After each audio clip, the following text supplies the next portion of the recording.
Presentato a Marghera il premio Gaetano Marzotto, 800.000 euro destinati ai costruttori di futuro, agli imprenditori di domani che siano in grado di far convivere impresa, società e cultura, nuove aziende capaci di generare occupazione e benessere sociale. Vediamo le immagini. Adesso invece sentiamo le previsioni del tempo, che cosa ci dirà la nostra Silvia tra poco. Il governatore del Veneto Luca Zaia ha incontrato questa mattina a Palazzo Balbi l'amministratore delegato di Generali Mario Greco. Zaia e Greco hanno compiuto poi un largo giro di orizzonte sulle problematiche del sistema produttivo veneto, soffermandosi in particolare sulle principali emergenze di sistema, fra cui l'accesso al credito e il sostegno alle politiche del lavoro. Zaia inoltre ha illustrato i provvedimenti regionali di aiuto alle produzioni e ai distretti industriali. E con questo ci fermiamo pochi istanti per la pubblicità, rimanete con noi per la seconda parte. Tra poco. Ora invece la politica, torniamo a parlare degli espulsi della Lega Nord proprio in seguito al Consiglio nazionale di sabato. Allora vediamo il prossimo servizio. Adesso invece la politica, ci sono difficoltà e tensioni all'interno della Lega Nord, ma tutto tornerà come un tempo.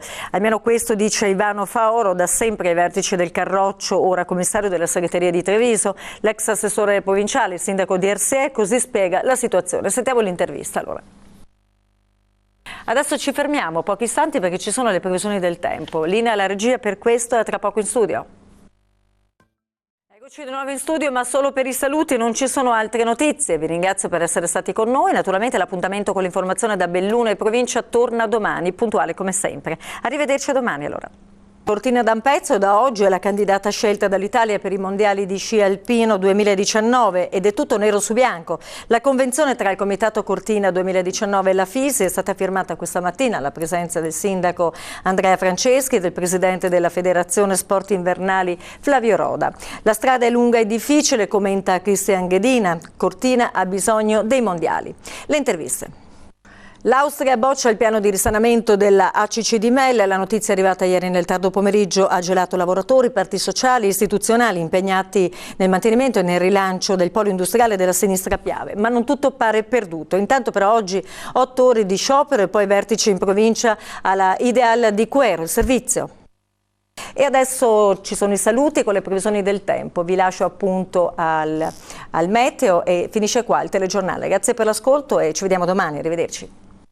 Un governo che dovrebbe nascere in tempi brevissimi, oggi le consultazioni dal Presidente della Repubblica Napolitano, la Lega Nord dice no ad Amato, mentre il segretario nazionale del Carroccio Flavio Tosi vede bene il collega sindaco Matteo Renzi.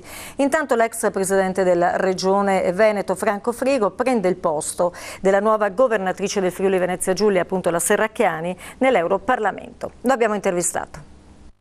E ora invece parliamo della crisi, anzi dell'anticrisi, perché le piccole e medie industrie lanciano un decalogo, consigli per non fallire in questo periodo di crisi, dagli aiuti ai giovani che intendono iniziare un'attività, all'importanza dell'esportazione delle tecnologie. Internet può davvero aiutare a fare la differenza, ma non tutti hanno questa fortuna. Sentiamo. Bene, adesso la linea alla regia per le previsioni del tempo e poi di nuovo insieme, tra poco.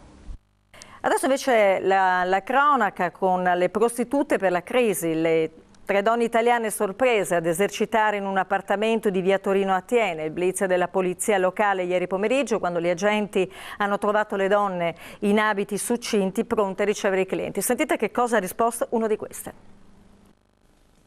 Adesso invece le previsioni del tempo, anche perché qualcosina ci hanno già anticipato, insomma non sarà un granché, non saranno granché queste previsioni, ma diamo subito la linea per questo.